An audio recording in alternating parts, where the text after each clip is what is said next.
We are live. Hello. Hello, Sam. Hey, Rashawn. We've got a special guest, Riley, here today. She'll be leaving soon, though. And we've also got Steve Valentine on the line. Can you say hello, Steve? Hello. All right. We got worried for a Hi, second. We did a sound check before, and we were having some audio difficulties, so that moment of pause, Steve, gave me concern, but it sounds like you're there right now. I'm here. I'm just, moving at that pace. Very good. So, we actually tried this about 2 weeks ago, and we had some technical difficulties. But what we're going to do is Steve is going to read a passage from an upcoming book that he's the co-author of. I happen to be the other co-author, and Sam and I are going to take notes. We've already got a collaborative session open, and we're going to take notes. I think we'll do different slides, Sam, right? Great. Yep. Yeah, and then what we'll do is, so I'll work off of slide 4. He'll be on a different slide. And in the end, we'll kind of compare our visual notes or written notes, however they are, when Steve is done. And let's see if any. I'll post the join code up here. So I'm gonna switch over to my iPad screen now. And I will work on slide 1. And anyone else who wants to join in the collaboration can join in any of the other slides if you just put your name at the top or something like that. Yeah, I'm gonna close this window. I'm gonna write my name at the top here. Cool. All right, there. And then, so if anybody wants to join this collaborative note-taking session, you're more than welcome to. I guess we can. We talked about some of the features last time, but I'm using another feature this week that I forgot to mention last week, which is in the settings. We now have this option where when you're projecting, you can display your contact with the screen. So this way, you actually know where my finger or multiple fingers might be touching. It's kind of helpful for demoing.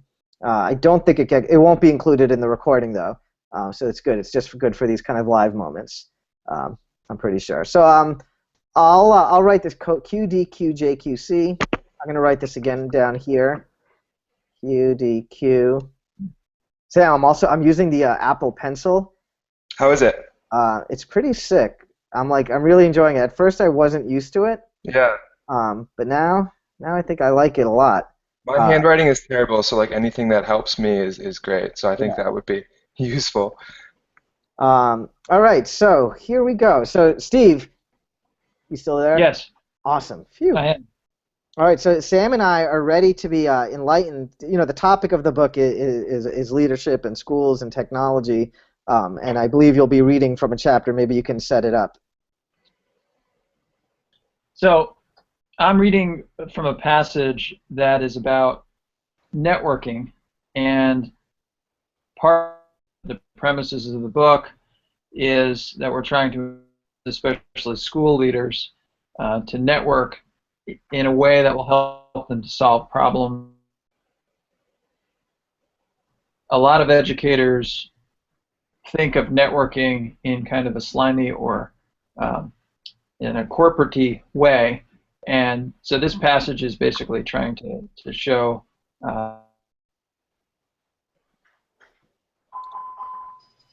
so that's the setup. It's a little bit of I picked it because it's a little bit of a So Steve, we lost a bit of that. It's okay. We understood the networking part, and there was some other things you said though after you mentioned that. So if you wouldn't mind restating it. Sure. So this is a passage about networking, but what we're trying to do here is to realize that we're not talking about the kinds of networking that might happen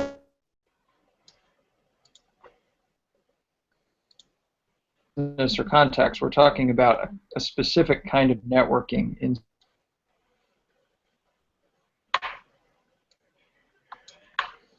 a passage where I'm going to try to in the book Blended Leadership. Yeah, so I got some of that. But this is good. You know Um, what? This is also going to be a cool yeah, experiment because with the in the age of digital communication where you get fragmented words, so we're actually going to be also kind of filling in the blanks, kind of like in right, Jurassic Park where right, the doctors filled in the gaps in the DNA sequence with frog DNA. right. We'll be filling in the gaps of the leadership uh, sequence with our own musing. So this is good. And I just shared my screen on the bottom as well, so you can see what I'm doing. And Rashawn and I are working in a collaborative session, so you'll see what he's working on as well as what I'm working on, but we're in the same session, so Oh, cool. Yeah, this I is gonna just work out. flipped to your screen. Cool. I'm Yeah, also gonna. I might mute my microphone too while you're going, Steve. great. I'll do the same. All right, here goes. So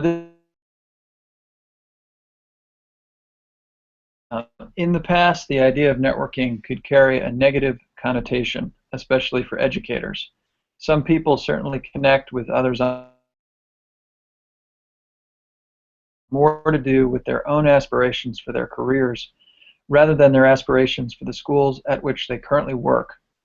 While this practice is unfortunate and fairly easy to recognize, it should not tarnish the people who are consciously working to build their global online networks in service of the work they do locally and offline at their home-based schools. Indeed, networked individuals bring great potential value to their leadership teams. While they develop personal brands and recognition as their competencies grow, their networking skills allow them to build their support system, that is, your school's support systems, before they need them. If your school faces a problem, the likes of which it has never seen, the most networked individual on your leadership team will know where to turn to begin to address the problem. Maybe it's a blog, maybe a comment stream, maybe a conference, or maybe another industry altogether. The most networked individual will have a short list of people who have demonstrated consistent thoughtfulness, consistent insight, and careful knowledge acquisition over time and outside your school.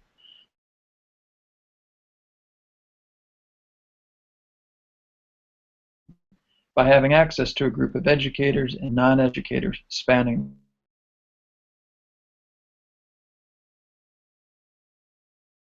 leaders to team is not as strong as it could be. What's more, if you are not actively supporting the ability of someone on your leadership of your school, you are missing a chance to bring a continuous stream of new ideas to the table. The argument against such streaming, in some senses, put forward, is taken up in part by Ray Reagans and Ezra W. Zuckerman, called their article begins by sketching the lines of debate between quote-unquote pessimists who worry about the coordination problems introduced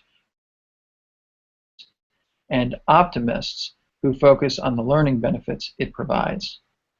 Citing the work of Pfeiffer, Reagans and Zuckerman explain that groups that are quote-unquote homogeneous are quote expected to perform at a higher level because such groups coordinate their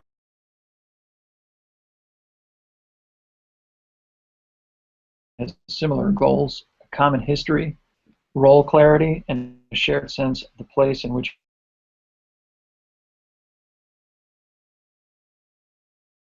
time crunch, and trusting relationships that will be especially helpful in a crisis. The relationship between team members, how to establish and implement goals that help the organization as a whole.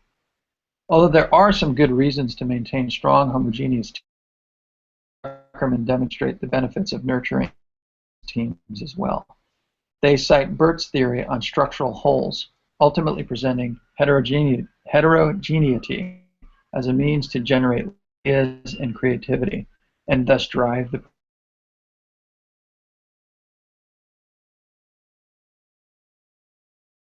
one between pessimists and optimists, or choose.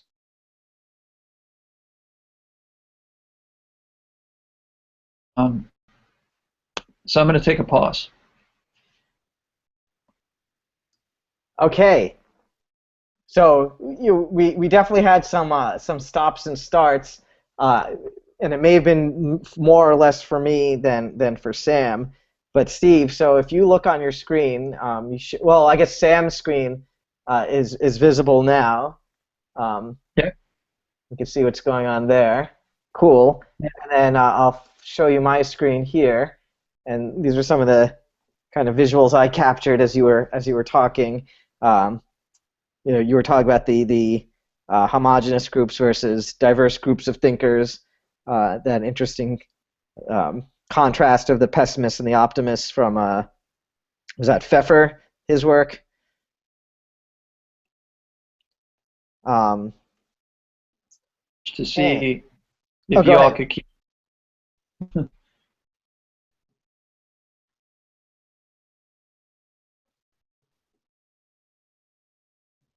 So I'm also going to jump over to Sam's side, and Steve, you can interrupt again. Okay. So let's see. Yeah, it's interesting to see because I definitely picked a very complicated passage just to see how well you guys could do with this, and it's great to see that you've been able to visualize rather simply something that's pretty complicated when you hear it read for the first time. Yeah, I mean, this kind of non-linear, non-text only note-taking. I mean, I think there's been those studies on note-taking about how handwritten notes is more valuable than kind of computer-type notes, most likely because of people's habit to kind of just be so good at touch typing that they could literally type what's being said. They're not forced to make any kind of quick synthesis or at least placeholder synthesis. And I would say the same thing applies when you're doing this kind of visual nonlinear note taking, that you're applying that same type of quick or placeholder synthesis of what you're exposed to that maybe you'll either pull more additional meaning out of later, or you'll go back to and check to see, like, let me check my understanding of that. Is what I thought I captured actually what I read or what the speaker said? Right. My mute was my mic was muted, so I was trying to add in there, but I realized that you guys couldn't hear me. Can you hear me now? We can, yes. Cool. So you said I made brilliant things, yeah. Yeah, I made some notes. I was really interested in the piece on how networking can provide that support structure. I spent too much time adding my emojis in there because I'm not very good at drawing, but yeah, that was kind of what that represented. The person that has a very good network can often build that support structure in any type of leadership position. So those are what the kind of the links in the chain provide, that support that's necessary in any different type of leadership position. So I was really interested in that portion of what you were talking about, but I still have more notes to add for some of the later part of that piece. But it was, yeah, I really enjoyed it. Thanks, Sam. Yeah. I have to jump in here as if I can, because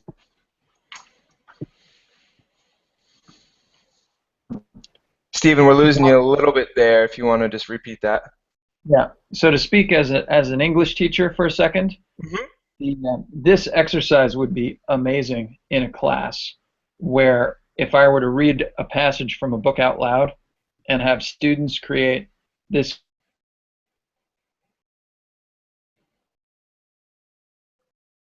That would be an amazing. You like the best part was what cut out. You like, if I could have students create this ... All right, I'm going to keep going here. Yeah. So if I'm going to use this entire exercise with my class, I have to. It's great because if I were to read a passage from a book, maybe for the first time, and have them do exactly what you two just did, and then explain their notes to each other or to the class,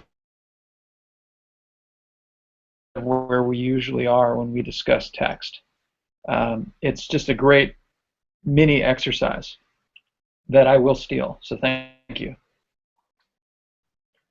Great. There's no stealing. There's just inspired borrowing. Right, and I think it's good to see, which I think we mentioned in the last webinar we shared, was the importance of being able to share those notes. And I know, Steve, you just mentioned that, but what Rashawn pulled from this passage and what I pulled from this passage was completely different. He talked about the pessimist and the optimist. I talked more about, networking as a support structure. And so I think that's super valuable in the classroom.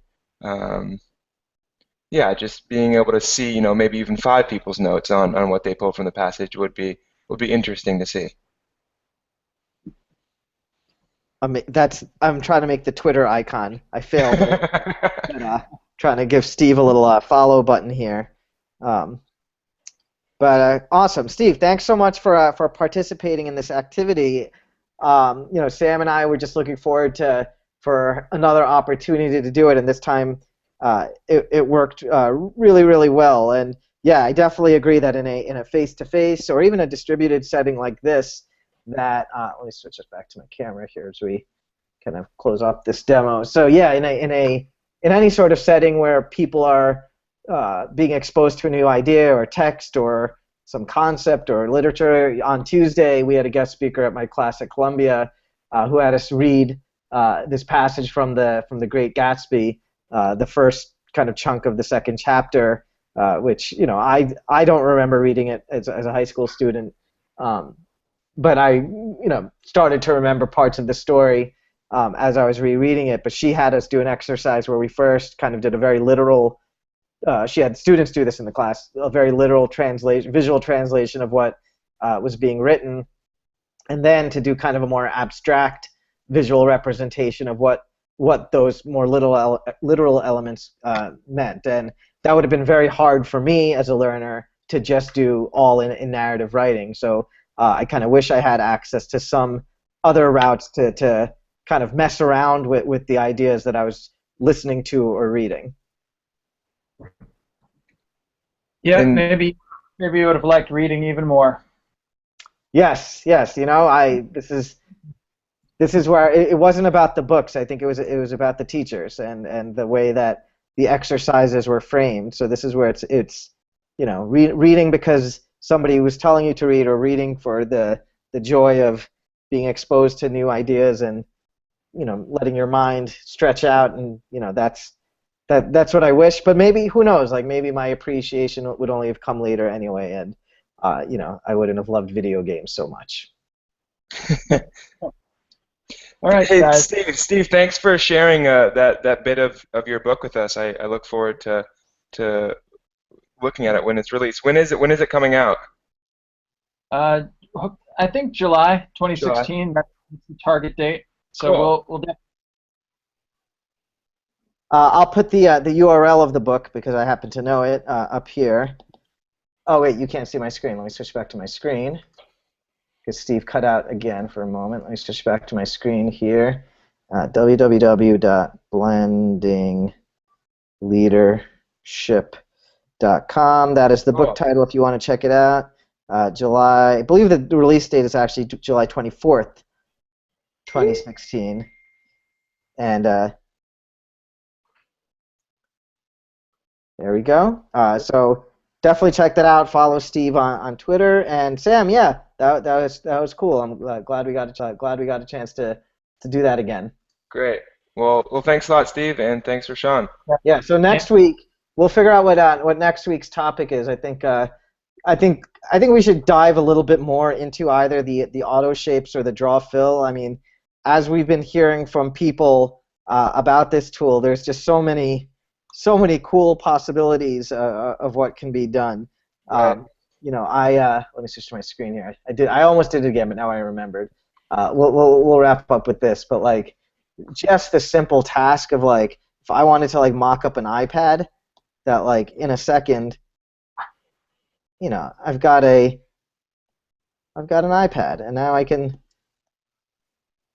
mock up what the screens might look like. I could use, I like the shape tool here, but like, I can draw menus and other regions of the screen, and it's pretty useful, and I think it translates a little bit better than, unless you're super skilled with your fine motor control. If I wasn't using the draw fill, this is okay, and I think it carries the same message. But there's definitely like a unique style to being able to automatically fill and close the shapes, and I think our users have quickly gotten pretty psyched about that. Right.